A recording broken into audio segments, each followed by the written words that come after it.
August পালন করুন, July August পালন করুন। যুব কংগ্রেস, যুব কংগ্রেস, মহিলা কংগ্রেস, মহিলা কংগ্রেস, এনএসইউআই, এনএসইউআই, সেবা দল, সেবা দল।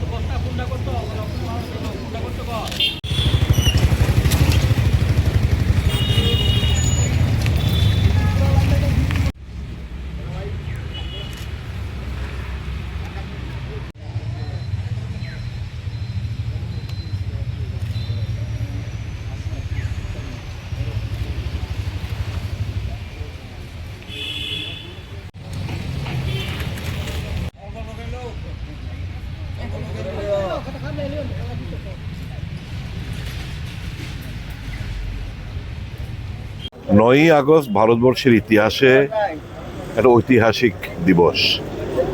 স্বাধীনতা আন্দোলনে একটা গুরুত্বপূর্ণ দিন। এটা 1942 সালে জাতির জনক মহাত্মা গান্ধী ভারত ছাড়ো আন্দোলনের ডাক দিয়েছিলেন, ব্রিটিশ যেন ভারত ছেড়ে দেয়। এটা সত্যাগ্রহ আন্দোলন, শান্তিপূর্ণ আন্দোলন। লাখো লাখো মানুষ এই ভারত ছাড়ো আন্দোলনে সামিল হয়েছেন এবং স্বাধীনতা অর্জনের এই ভারত ছাড়ো আন্দোলন একটা মহত্বপূর্ণ ভূমিকা রাখে। এই দিনটিকে আমরা জাতীয় কংগ্রেস শ্রদ্ধার সাথে আমরা উদযাপন করে আসি।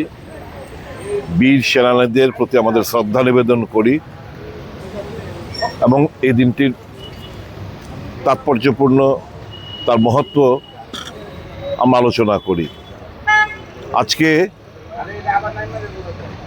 সমস্ত রাজ্যবাসীকে এই ঐতিহাসিক দিনের শুভেচ্ছা প্রদান করি। পাশাপাশি আজকে ইন্টারন্যাশনাল ওয়ার্ল্ড ইন্ডিজিনিয়াস ডে।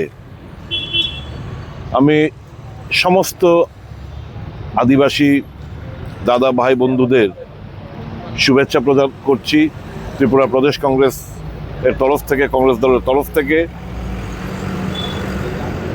তাদের যে বিভিন্ন যে ন্যায্য দাবি দেওয়া, তাদের কালচার, তাদের হেরিটেজ রক্ষা করার দায়িত্ব সকলের, তাদের ভাষা রক্ষা করার দায়িত্ব আমাদের সকলের।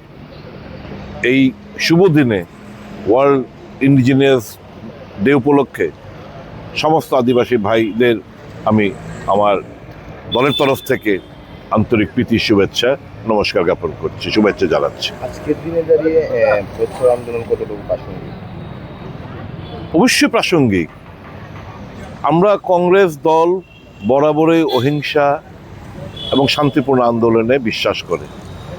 1942 সাল সশস্ত্র ব্রিটিশদের বিরুদ্ধে এই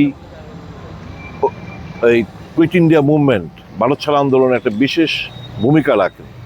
আজকের দিনে দাঁড়িয়ে ব্রিটিশদের হয়তো বা বন্দুক নেই, কিন্তু বর্তমান শাসকের হাতে আছে রাষ্ট্রীয় শক্তি, যা আমরা ছাত্রদের থেকে মহিলাদের উপর, ছাত্রদের উপর, যুবাদের উপর, কৃষকদের উপর ব্যবহৃত হতে দেখছি। কিন্তু আমরা বিশ্বাস করি, কালকে আমাদের নেতা বলেছেন যে মোহব্বত সে জিতনা হ্যায়, ভাইচারা সে জিতনা হ্যায়। আমরা সেই বার্তা নিয়েই আমরা এগিয়ে যাচ্ছি। আমরাও চাই ভারত শক্তিশালী একটা রাষ্ট্র হিসেবে আত্মপ্রকাশ তার ঘটুক।